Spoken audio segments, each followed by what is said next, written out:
Hello, guys. It is the morning after the big chop. I am looking back at the results before I chopped it all off, and it was beautiful. The hair was thick, healthy, luscious, everything I ever wanted it to be.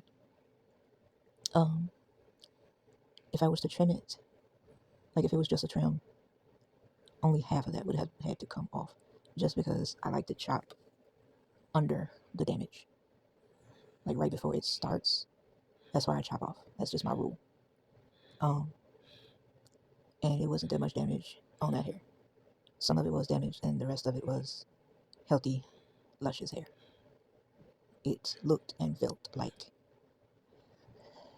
sheep's wool that had been freshly detangled, fluffed out. It was beautiful. So crying, instead of crying for long periods of time, I did cry.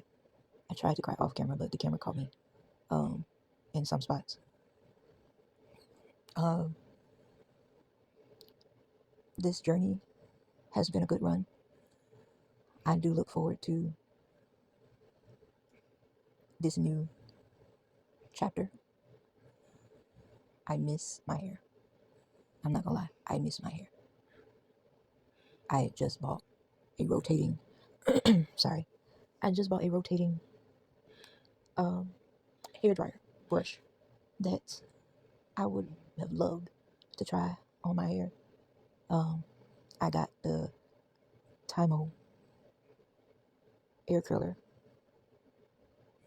and I tried to use it once. My hair was too short, so I was waiting on it to get longer to be able for it to, catch the hair and hold on to it. Because that thing is made for longer strands. So it looks like to me that I'm gonna have to go back to get that length back. I'm gonna have to go back to my aloe days where the moisture milk when I first started out, and my favorite customer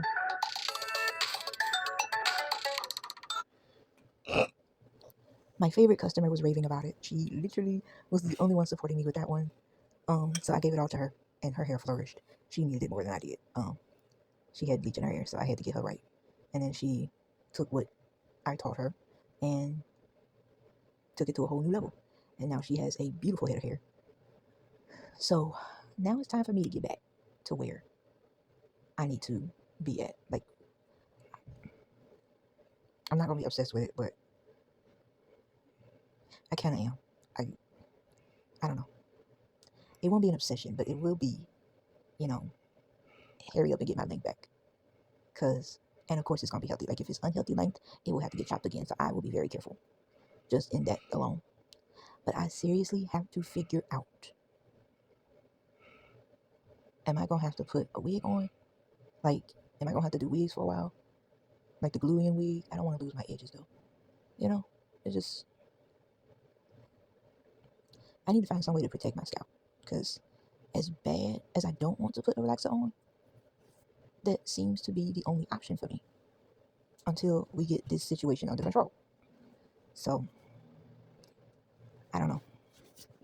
And then I also could go to like one of the beauty schools, salons, and get my hair done because I am on a tight budget, but I still want to be in the salon.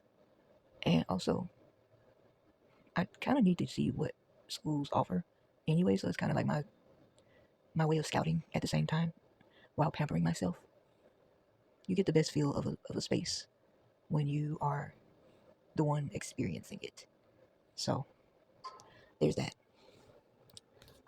So don't don't leave me yet, okay? I am in the valley of decision right now. I'm not making any hasty decisions. Right now, relaxers are at the front of my mind, and I'm earnestly looking for replacement solutions. Um, whether it's a quick weave or a wig. If I get braids, it's gonna have to be human hair because I can't take this. Like the hair that the Africans had. I ain't never itched like that a day in my life. If I took down braids, it was because I wanted to, not because I had to. And I paid I tipped them both $50 per person. And it was 2 people on my head, so I paid $100 extra. And it did feel good. But I would have liked to keep my braids at least a month. And I couldn't because it was so irritating. So if I get braids, I would have to get human hair. Human 4C hair. And I do know that it's out there because I've seen it. But y'all, throw your suggestions in the comments, please, because I need help. I really need help. Okay, bye.